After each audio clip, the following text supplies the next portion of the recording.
এই যে আমার লক্ষ্মী প্রতিমার মতন ব্রাইডটিকে দেখতে পাচ্ছ, যেমন তার হেয়ার তেমন তার ডিম্যান্ড। এখানে কিন্তু কোনো এক্সটেনশন নেই, পুরোটাই ওর নিজের চুলে করা। দেখো তার ডিম্যান্ড। এত বড় চুল দেখো, এই যে ব্রাইডের আমার ডিম্যান্ড, এই চুল, এত বড় বড় এত চুল নাকি কাল করে দিতে হবে।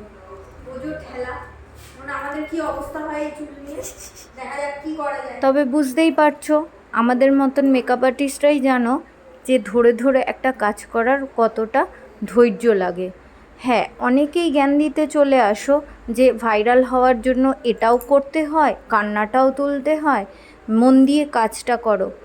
আমি মনে করি একটা বিয়েতে একটা বাবার যতটা চাপ থাকে, ঠিক তার মতনই একটা ক্যাটারারেরও ততটাই চাপ থাকে, যে এত মানুষ আসবে, খাবে দাবে, ঠিকঠাক কাজটা করতে হবে।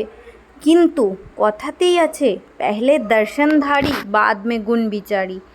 আমি তো মনে করি যে প্রথমে লোক এসে একটা ব্রাইডকে দেখে, তাকে কেমন লাগছে না লাগছে।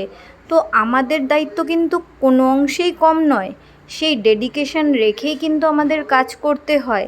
সেটা মাথায় রেখে আমাদের অল টাইম চলতে হয় যে আমাদের কাজটাকে যতটা আমরা ভালো চেষ্টা করব যেন তোমাদের কাছে প্রেজেন্ট করতে পারবো।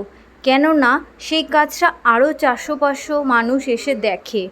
তো আমরা কোনো অংশে আমাদের কমতি রাখার চেষ্টা করি না, আমরা বেস্ট দেওয়ার চেষ্টা করি। কি বলো মেকআপ আর্টিস্ট বন্ধুরা, ঠিক বললাম তো? আমার কাজটা কেমন লাগলো অবশ্যই কমেন্ট করে জানিয়ে যেও। হ্যাঁ ভাই, সোশ্যাল মিডিয়া বস, যাকে যা তা বলে দিলাম তার মানেই আমি হিরো হয়ে গেলাম তা নয়। কেমন লাগলো বলে যেও।